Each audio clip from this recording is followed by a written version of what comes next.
ರಾಜ್ಯ ರಾಜಕೀಯದಲ್ಲಿ ನವೆಂಬರ್ ಕ್ರಾಂತಿ ಗದ್ದಲ ಜೋರಾಗಿ ನಡೀತಾ ಇದೆ. ಯತೀಂದ್ರ ಹೇಳಿಕೆ ಒಂದು ಕಡೆ ಸಂಚಲನವನ್ನ ರೂಪಿಸ್ತಾ ಇದೆ, ಮತ್ತೊಂದು ಕಡೆ ಸಚಿವರು ರಹಸ್ಯ ಸಭೆಯನ್ನ ಮಾಡ್ತಾ ಇದ್ದಾರೆ. ರಾಜ್ಯ ರಾಜಕೀಯದಲ್ಲಿ ನವೆಂಬರ್ ಕ್ರಾಂತಿ, ಯತೀಂದ್ರ ಹೇಳಿಕೆ ಸಂಚಲನ ಮೂಡಿಸ್ತಾ ಇದ್ರೆ, ಮತ್ತೊಂದು ಕಡೆ ಸಚಿವರು ರಹಸ್ಯ ಸಭೆಯನ್ನು ಕೂಡ ಮಾಡ್ತಾ ಇದ್ದಾರೆ. ಕಳೆದ ಕೆಲ ದಿನಗಳಿಂದ ಈ ಒಂದು ರಹಸ್ಯ ಸಭೆಗಳು ನಡೀತಾ ಇದೆ.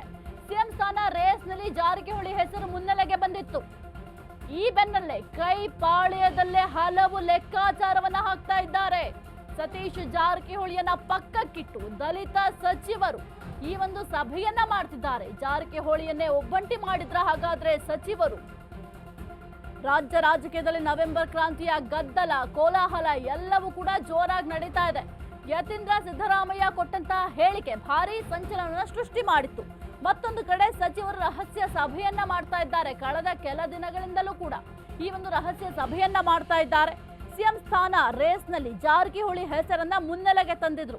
ಯತೀಂದ್ರ ಸಿದ್ದರಾಮಯ್ಯ ಅವರು ಕೊಟ್ಟಂತಹ ಹೇಳಿಕೆಗೆ ಸಂಬಂಧಪಟ್ಟಂತೆ ಸದ್ಯಕ್ಕೆ ಕೈ ಪಾಳ್ಯದಲ್ಲಿ ಕೋಲಾಹಲವೇ ಸೃಷ್ಟಿಯಾಗಿದೆ. ಮತ್ತೊಂದು ಕಡೆ ದಲಿತ ಸಚಿವರು ಸಭೆಯನ್ನ ಮಾಡ್ತಾ ಇದ್ದಾರೆ. ಅದು ಕೂಡ ಸತೀಶ್ ಜಾರಕಿಹೊಳಿ ಅವರನ್ನ ಬಿಟ್ಟು ಸಭೆಯನ್ನ ಮಾಡ್ತಾ ಇದ್ದಾರೆ. ಹಾಗಾದ್ರೆ ಯಾವೆಲ್ಲ ಲೆಕ್ಕಾಚಾರವನ್ನ ಹಾಕ್ತಾ ಇದ್ದಾರೆ ಎಂಬ ಪ್ರಶ್ನೆ ಕೂಡ ಸದ್ಯಕ್ಕೆ ಮೂಡ್ತಾ ಇದೆ. ರಾಜ್ಯ ರಾಜಕೀಯದಲ್ಲಿ ನವೆಂಬರ್ ಕ್ರಾಂತಿಯ ಗದ್ದಲ ಜೋರಾಗಿ ನಡೀತಾ ಇದೆ.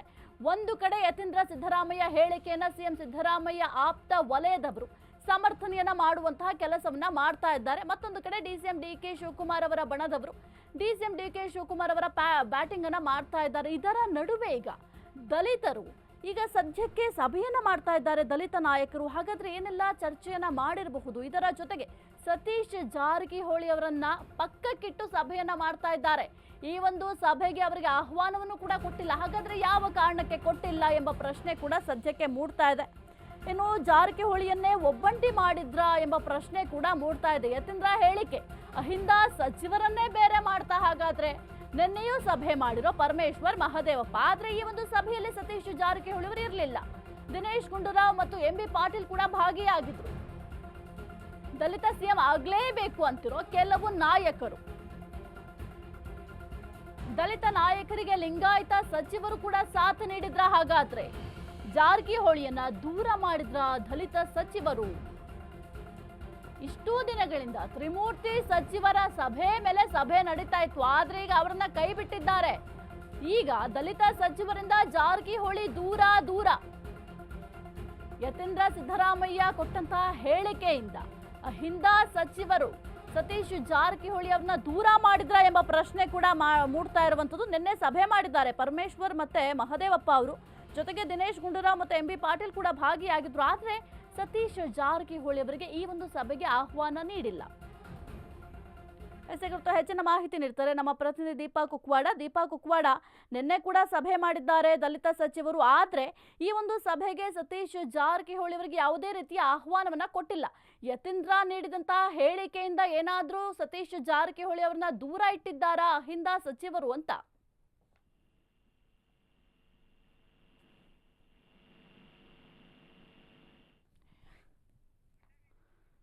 ಓಕೆ, ಇನ್ನು ಯತೀಂದ್ರ ಹೇಳಿಕೆಯನ್ನ ಕೊಟ್ಟಿದ್ರು.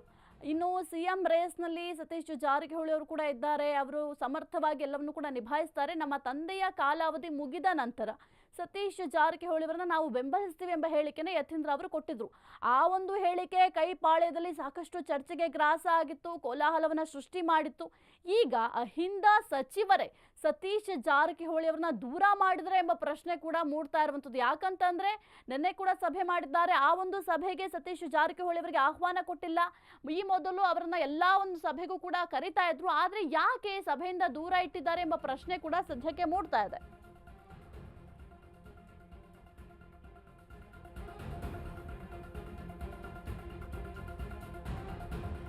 ಕೈ ಪಾಳ್ಯದಲ್ಲಿ ನವೆಂಬರ್ ಕ್ರಾಂತಿ ಸಂಚಲನ ಮೂಡಿಸ್ತಾ ಇದೆ. ನವೆಂಬರ್ ಕ್ರಾಂತಿಗೆ ಸಜ್ಜಾದ್ರ ಸಂಪುಟ ಸಚಿವರು? ಹಾಗಾದ್ರೆ ಕ್ರಾಂತಿಗೂ ಮುನ್ನ ಸಂಪುಟ ಸಚಿವರು ಫುಲ್ ಅಲರ್ಟ್ ಆಗಿದ್ದಾರೆ.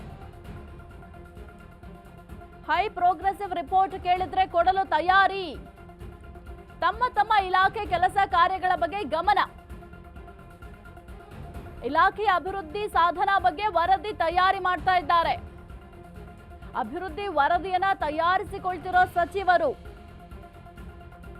ಇಲಾಖೆಗಳ ಕೆಲಸಗಳಿಗೆ ಒತ್ತು ನೀಡ್ತಾ ಇದ್ದಾರೆ ಸಚಿವರು. ಯಾಕೆಂದ್ರೆ ಹೈಕಮಾಂಡ್ ಪ್ರೋಗ್ರೆಸಿವ್ ರಿಪೋರ್ಟ್ ಅನ್ನ ಕೇಳಿದೆ. ಸಚಿವ ಸಂಪುಟ ಪುನರ್ರಚನೆ ಆಗುತ್ತೆ ಅಂತ ಕೂಡ ಹೇಳಲಾಗ್ತಾ ಇದೆ. ಇದರ ಬೆನ್ನಲ್ಲೇ ಈಗ ಎಲ್ಲರೂ ಕೂಡ ತಮ್ಮ ತಮ್ಮ ಇಲಾಖೆಯ ಕಡೆ ಗಮನವನ್ನ ಹರಿಸಿದ್ದಾರೆ. ಜೊತೆಗೆ ತಮ್ಮ ಪ್ರೋಗ್ರೆಸಿವ್ ರಿಪೋರ್ಟ್ ಅನ್ನ ರೆಡಿ ಮಾಡ್ತಾ ಇದ್ದಾರೆ. ಯಾಕೆಂತಂದ್ರೆ ಸಂಪುಟ ಪುನರ್ರಚನೆ ಆಗುತ್ತೆ ಎಂಬ ಹೇಳಿಕೆಯನ್ನ ಸಿಎಂ ಸಿದ್ದರಾಮಯ್ಯ ಅವರೇ ಕೊಟ್ಟಿದ್ರು. 2 ವರ್ಷ ಬೇಡ, 2 ವರ್ಷ ಆದ ನಂತರ ಸಚಿವ ಸಂಪುಟ ಪುನರ್ರಚನೆ ಆಗಬೇಕು, ಜೊತೆಗೆ ಹೈಕಮಾಂಡ್ ಜೊತೆ ಈ ಒಂದು ವಿಚಾರವಾಗಿ ನಾನು ಕೂಡ ಪ್ರಸ್ತಾಪ ಮಾಡ್ತೀನಿ ಅಂತ ಹೇಳಿಕೆಯನ್ನ ಸಿಎಂ ಸಿದ್ದರಾಮಯ್ಯ ಅವರು ಕೊಟ್ಟಿದ್ರು. ಇದರ ಜೊತೆಗೆ ಹೈಕಮಾಂಡ್ ಗ್ರೀನ್ ಸಿಗ್ನಲ್ಗಾಗಿ ಕಾಯ್ತಾ ಇದ್ದೀವಿ. ಹೈಕಮಾಂಡ್ ಯಾವಾಗ ಗ್ರೀನ್ ಸಿಗ್ನಲ್ ಕೊಡುತ್ತೋ ಆಗ ನಾವು ಸಂಪುಟ ಪುನರ್ರಚನೆ ಮಾಡ್ತೀವಿ ಎಂಬ ಹೇಳಿಕೆಯನ್ನ ಕೊಟ್ಟಿದ್ರು. ಹಾಗಾಗಿ ಈಗ ಎಲ್ಲಾ ಸಚಿವರು ಕೂಡ ಫುಲ್ ಅಲರ್ಟ್ ಆಗಿದ್ದಾರೆ.